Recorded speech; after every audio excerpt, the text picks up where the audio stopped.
Hey guys, we're back with Funman Education, and today we're going to cover a very important topic from year 1 economics, which is positive externality of consumption. So it's from the externalities chapter. There are positive externalities of consumption, and there are also negative externalities of production. So for today we're going to cover just this one. Next time we're going to cover the other one. Now, this is very important. So to begin with, just the brief definition of externality. So externality is basically your negative spillover third-party effect, which are done by production or consumption. So that's the definition for externality. Now, for positive externality of consumption, or just in general positive externality, so positive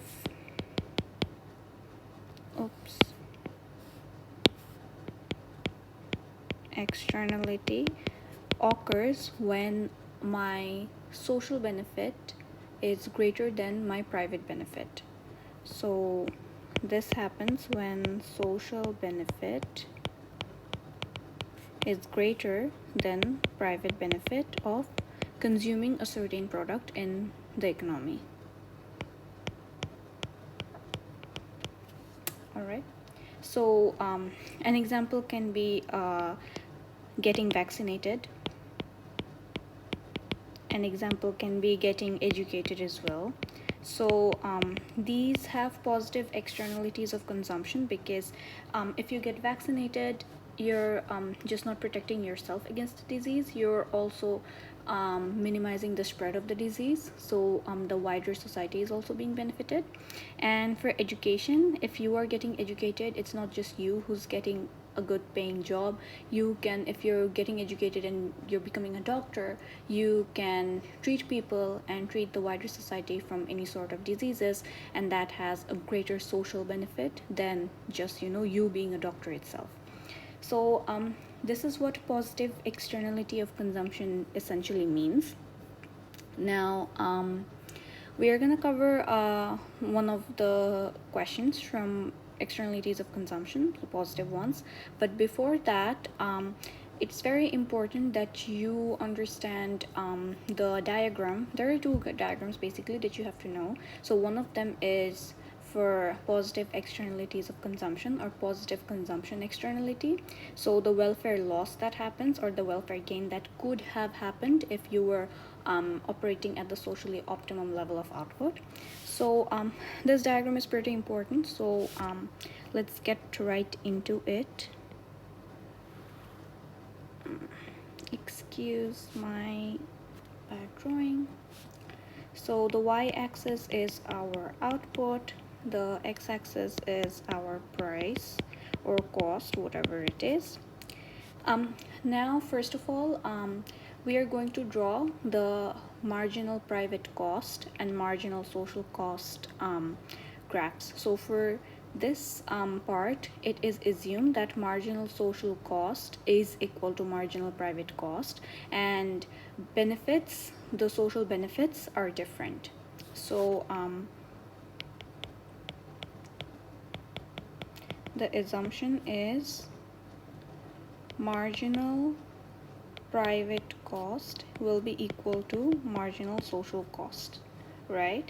And the other assumption is my marginal social benefit is greater than my marginal private benefit, because of precisely this formula, because my social benefit is supposed to be greater than my private benefit. That's where this one comes from.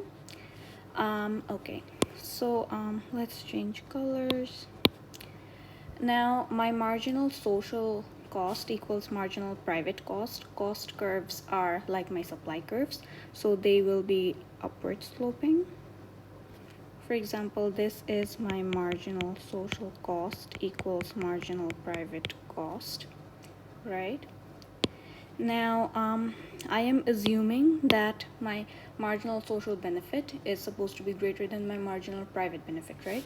So my marginal social benefit curve will be above my marginal private benefit curve. So suppose this is my marginal private benefit curve, okay? And okay, Okay, this is my marginal social benefit curve. So given that my marginal social benefit is above my marginal private benefit, it means that my social benefits are greater than my private benefits.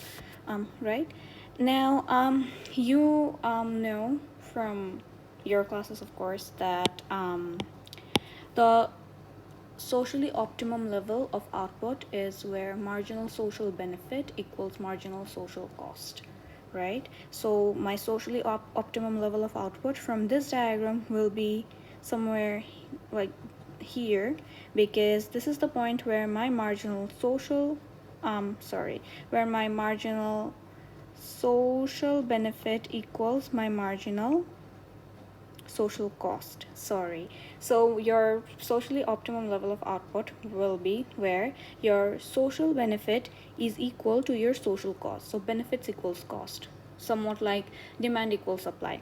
So your marginal social benefit equals marginal social cost at this intersection point, right? So suppose this is B. Okay, this is the origin, right? So this is my socially optimum level of output at, say, price P. Okay, let's just keep writing it.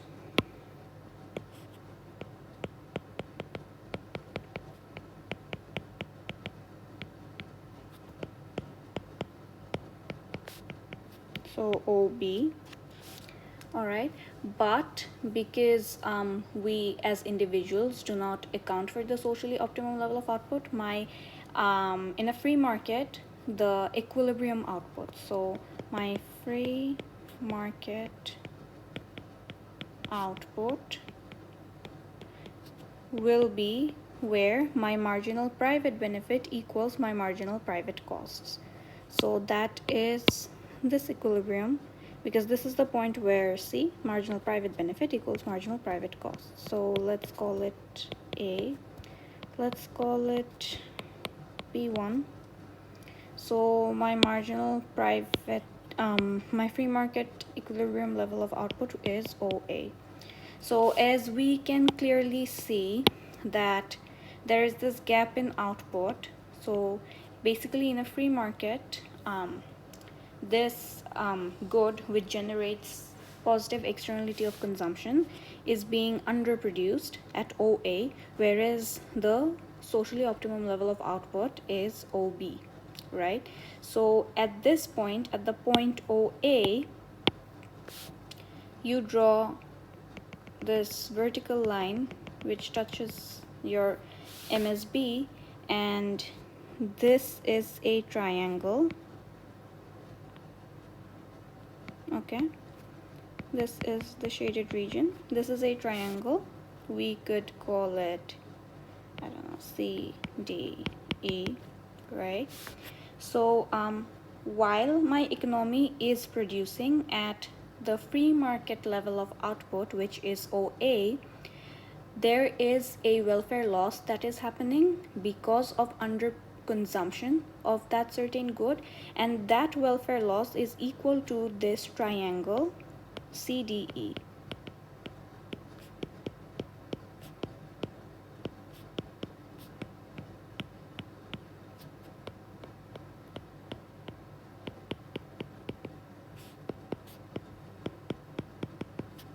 All right, so when basically the economy is at the free market equilibrium output, they are under consuming. There is an under consumption of the good, which yields positive externalities, and because of this under consumption, there is a net welfare loss equal to this triangle that I have shaded.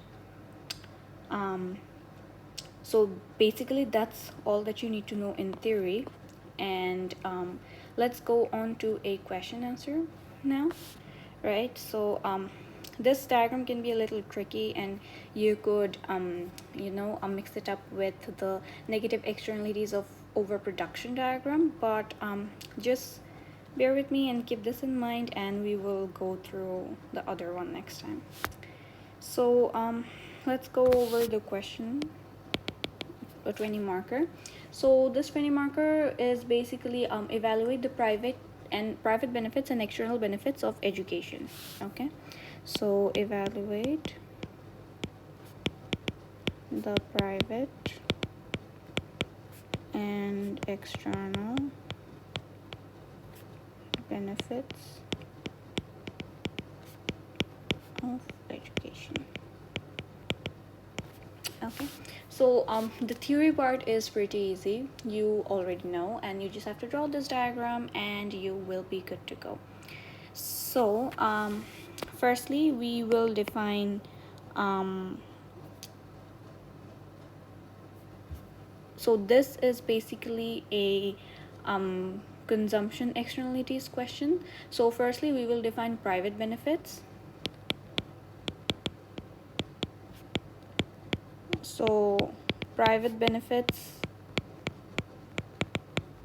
we are going to define private benefits, and this will be that private benefit occurs when there are benefits to the individual only who is consuming education, right?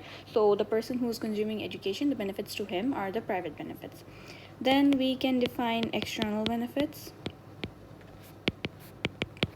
So the benefits to the entire society of a person getting educated is my external benefits. So after we're done with the definitions, we will start talking about the benefits of education. So firstly, we can go about talking about the private benefits, right? So first, one of the private benefits of education to the person himself is that he would get better skilled, he will have access to higher skills, and this will enable them to earn more for their employment, right? So they will get highly skilled after getting educated, they will be a more learned person, and this will make them a better choice for getting employed.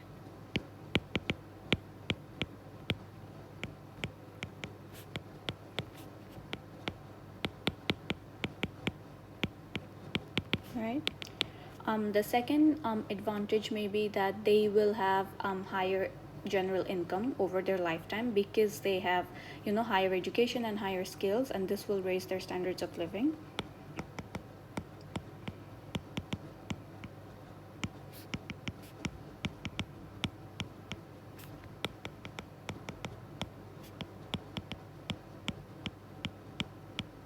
Right. Um, Another point can be that they will be better able to make rational decisions, as they will be more informed about their choices because they're more educated, and they may benefit from higher returns. So that is another point. So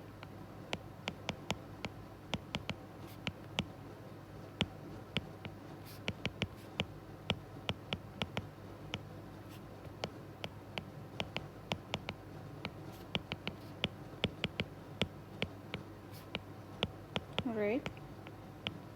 So these 3 points will be enough for private benefits. You can go about writing more if you I mean, there are so many private benefits for education, but three will be enough. Then we can talk about the external benefits. Okay.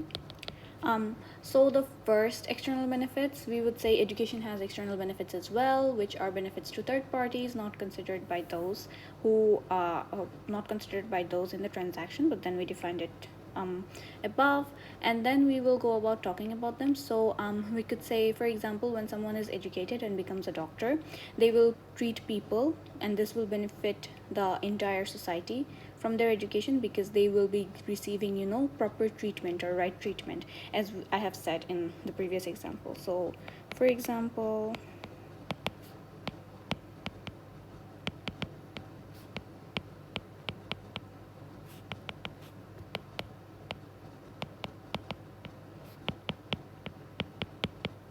you're gonna write that down in better sentences.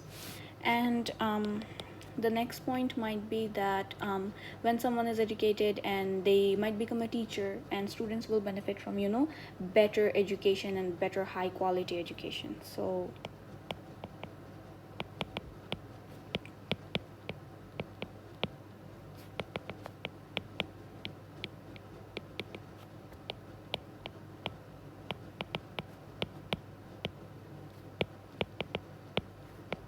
you can draw in examples like that, it's fine. Okay. And the last point could be that, when people are better educated, like we said, that they're more likely to get employed, they're highly skilled, and this will increase their productivity. And if they have higher productivity, firms will benefit from higher productivity, right? So,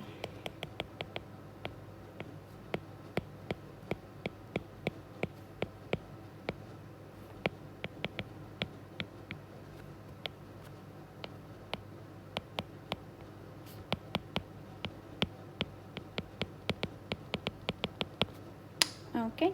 So these 3 points, 3.6 points, they're more than enough. And you could add a diagram. I mean, you should add a diagram, yeah. So this diagram, this is the exact diagram that you have to add. So you add that diagram, and you just try to explain it like really briefly. So you're gonna say that the socially optimum level of output of consumption of education will be OB, and currently the free market level of output of consuming education is OA. And because of this, because of the underconsumption of education, there is a net welfare loss equal to the triangle CDE, right? And after you do this equilibrium prices and everything, you just draw the diagram properly, and you will get your marks for the diagram as well. Okay, so let's move on to the evaluation. Evaluations for externalities is just like subsidies and indirect taxes, and they're always going to be the same. So firstly, measurement problem.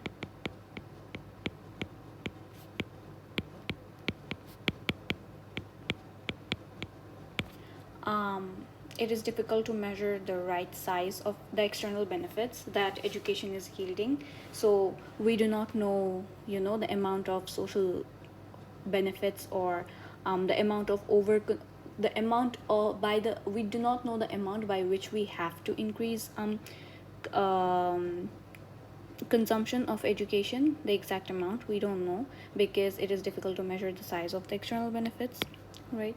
And then magnitude is again a problem. So impact on the society, all of these are impacts, right? So impact on the society depends on the quality of the education and the size of any of the private or external benefits. If someone is getting educated and they're just sitting at home, it's not going to yield any private or social benefits. So it also depends on the quality of education and the extent to which that person is making use of their education. Third is time lag. Any economic policy has time lag. So what you're going to say is education is long term, and the private and external benefits occur after, over a very long period of time. So someone getting education right now is not going to yield all of these benefits that we just talked about. So there is a time lag between getting educated and giving back to the society and stuff like that. Okay. There could also be another point, which is brain drain. I mean, if you write all of these 3 points, it's enough really. But just to add another point, it is an important concept. So if people are receiving education in their home country, they receive the best education and stuff like that, but they may leave their own countries and they may settle abroad, and they might get better salaries there, better chances over there. And I received education, I got very highly qualified, and I'm not even in my country. So that is what happens when brain drain happens. So you're not really giving back to your own economy, so that is again a problem. So that is another evaluation point that you could write, but 3 is enough. And that's it for this topic. It's a pretty heavy one, so go over it, and we'll see you next time.